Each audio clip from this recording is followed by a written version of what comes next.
C.S. Lewis said in Mere Christianity, every faculty you have, your power of thinking or of moving your limbs from moment to moment, is given you by God. If you devoted every moment of your whole life exclusively to His service, you could not give Him anything that was not, in a sense, His own already. We're talking about the different areas of stewardship: time, talent, resources, relationships, and truth. And today we're really focusing on this issue of resources.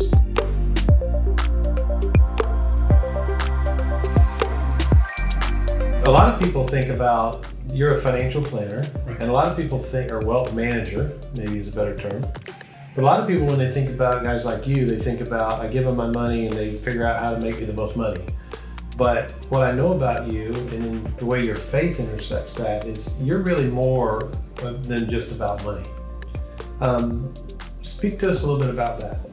Well, I think, first of all, let me just talk about the industry for a moment. Sure. Because I think what we've all learned in terms of the financial services industry is money is a means to an end. So about 20 years ago, my wife and I was an advisor, many years before that, but about 20 years ago, we went through Crown Financial Ministries, and that's when I really understood that I don't own any of this, and neither does my client. Mm-hmm. They don't always recognize that. But it sort of took it to a higher level with me in terms of me trying to influence people to think broader about, what does God want them to do with their resources. The first principle of biblical stewardship is the principle of ownership. Now, the psalmist said in Psalm 24, he starts it with this: the earth is the Lord's and everything in it, the world and all who live in it. So this principle of ownership is really that God is the owner. We are not. Now, I know you have a title with your name on it for your car, or the house you live in, or something, but think about it. The principle of ownership is that God owns it all, gives it to us to manage for a finite period of time, and then we will no longer manage it. But we will give an account for how well we did manage, how we stewarded what belonged to God. God is the owner. I think where the metamorphosis often happens is when people go through a challenge. They go through a life circumstance that was unforeseen. And they reach that critical point where they recognize the money didn't matter that much.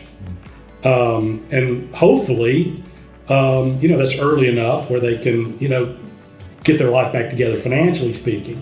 But oftentimes we fail to understand how temporary it all is, and we think we control it. The second principle of biblical stewardship is owners have rights, but stewards have responsibilities.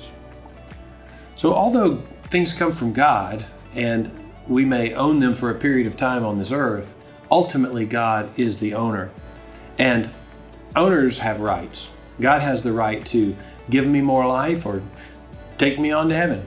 God has the right to give this or take away this. God has the right because He owns it all. But as a steward, I have responsibility, and I cannot shirk that responsibility. The responsibility is to take what God has given me, which is everything I have, and prayerfully consider, God, what do you want me to do with this? Well, I think this comes back with some work that you and I did together even a year or so ago, is getting clear on your values. It's my experience that we're all busy and we have a lot of confetti flying at us, a lot of inputs flying at us. Yeah. So my advice would be, don't make quick decisions based on the confetti that's flowing at you. Go to system 2, which is more analytical. And so build a plan, have a plan for giving. Don't, now you can obviously have impulse giving to kids in the neighborhood that are raising money for things that matter. Cookies, that kind of stuff. Correct. But your big impact, I think, should be strategic. The third principle of biblical stewardship is accountability. Now, Jesus gave a lot of parables, and one of them is the parable of the talents. And talent there is not, you're good at something. It's talking about different forms of money. And so this story is this owner gives his managers certain levels and certain amounts of money for them to invest in. And what we see is that, one person hides theirs while another person invests it. And the way the story goes is the person that strategically invested it and was a good manager of it actually gets rewarded, but the person who was fearful and just clung to it and hid it just so that they would have what they started with was actually condemned for it.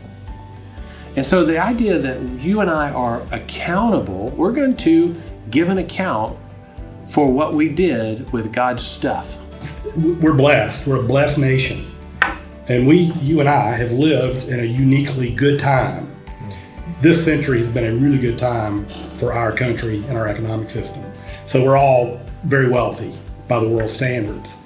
But we hoard it, we hoard it and we try to protect it because we're, again, afraid of losing something. It's all fear-based. Yeah. So I think hoarding